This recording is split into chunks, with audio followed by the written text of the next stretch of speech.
It's not always bad things that destroy marriage. It's just sometimes it's good things and the wrong priority. And our priorities were all confused, all mixed up. Kendall and Starla Bridges met and married while they were both attending Southwestern Assemblies of God University. Despite their attraction, conflicts began to arise almost immediately.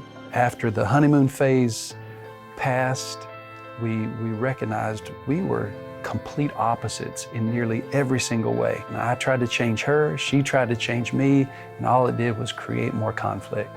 The fact that we were immature, but we thought we knew everything, made it really difficult in our marriage because we were both very stubborn and we were just destroying each other and destroying our marriage. The couple started their family life while still in college. After graduation, they dove right into ministry and founded a church together. The congregation grew quickly, but so did the stress on their marriage. As the ministry grew and the numbers grew, it was successful. So my husband, during all that time, I could see the change happening. I could see how success was starting to control him. I think we can get so focused on doing a good thing, and somehow or another that justifies any of the problems that you may be having. And I thought, how could this be a bad thing? You know, we're building a church, we're reaching people, we're helping families get back together, but we weren't doing it together. And that's a recipe for a disaster in a marriage. As the years passed, the couple grew more and more distant. And I would mention to my husband, can we just get somebody else involved? Can we see a counselor? Is that possible at all? And every time it was no. We were pastoring a church and we're supposed to know how to get through these, problems. I became a very arrogant, prideful, selfish, stupid person, and started thinking that, I was the one that was making this happen, rather than recognizing I'm simply just a tool in God's hand. And I fell headfirst into that trap. Then Kendall began counseling a woman at their church. I could tell that something was wrong.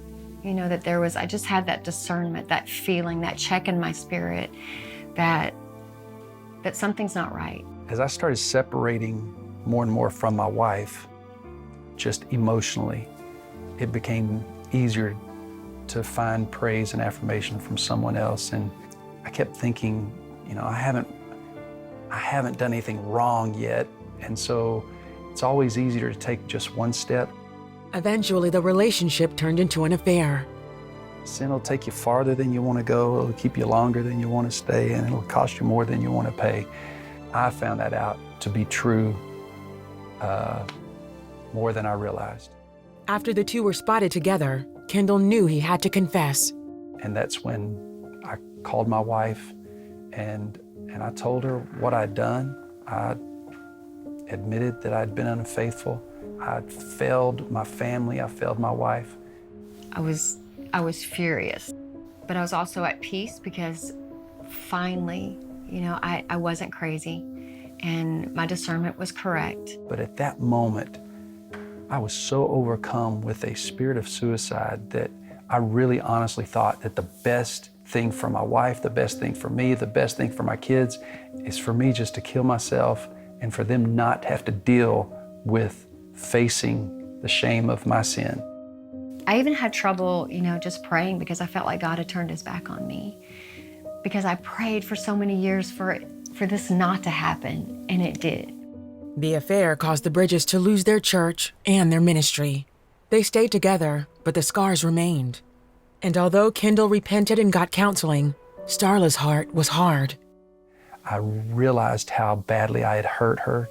I realized how badly I'd hurt our children. I made a commitment to her that I was going to do whatever it took to try to win her heart back. My husband was doing everything right. He was a completely different man. He was good, he was kind, he was loving, he put me first. But my anger was growing. Everything that I had grown to hate in my husband, the arrogance, the pride, the anger, it was all inside of me now. One day, Starla was reading the Bible story where Jesus is with the Pharisees when a woman is caught in adultery. And I'd heard that story my entire life, when he said to them, let him without sin cast the first stone. You know, go ahead if you want to do it. Any of you can do it. If you don't have sin in your life, go ahead. But this time when I was reading that story, everything was different. And it was me, that I was that religious ruler, that Pharisee, that jerk that just wanted to stone my husband. And I just felt this powerful feeling come over me. And I just cried out for God to change me and to help me forgive my husband and to drop the rocks. It was really the pivotal point in my life and in our marriage, because I was able to forgive my husband. It took several more years, but God saved their marriage. It was the hardest thing that we've ever done. But when I was able to forgive and our marriage was restored, it became more beautiful than I ever thought it could be, because we were loving God's way, not our way. The Bridges also returned to ministry and founded the Freedom Church in Carrollton, Texas. You know, our marriage is better now than it's ever been, primarily because our priorities are right. God's number one, our marriage is second, our kids are next, the church comes after that. And God's blessing this work more than he did the other, and I'm just sitting back blown away at what God is doing through us. The couple has co-authored the book, Better Marriage, to help other couples avoid the pitfalls they stumbled into. We're very open about our failures. We recognize that our scars disqualify us from some people, but they uniquely qualify us for others. And those are the people that I believe God has assigned for us to minister to.